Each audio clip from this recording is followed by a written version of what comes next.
In today's video, I'm going to teach you how to create a custom color palette from your artwork in Adobe Illustrator. We'll start by opening the swatches panel because that's where your palette will live. Go up to the window menu at the top of the screen and choose swatches. If you already see the swatches panel docked on the right side, just click on it to bring it forward. If it looks collapsed, expand it so you can see the swatches and the icons along the bottom. Next, select the objects that contain the colors you want to capture. Use the selection tool to click on individual shapes or drag a marquee to grab multiple items at once.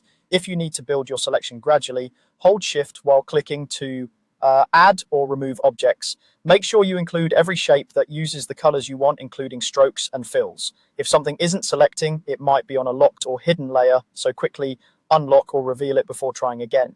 The goal is to have all the relevant artwork selected on your canvas. With those objects selected, look back to the swatches panel and find the new color group button. It's the small folder icon along the bottom of the panel. Click that folder icon to open the new color group dialog.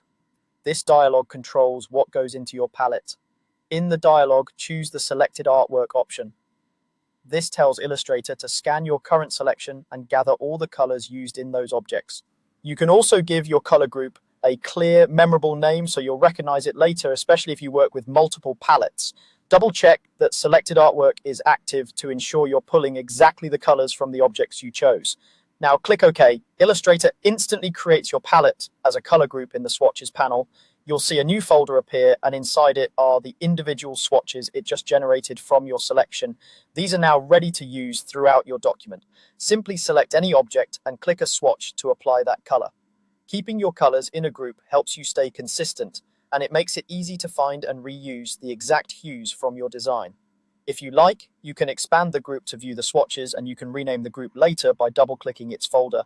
That's it. Your colors are saved as a palette in the swatches panel,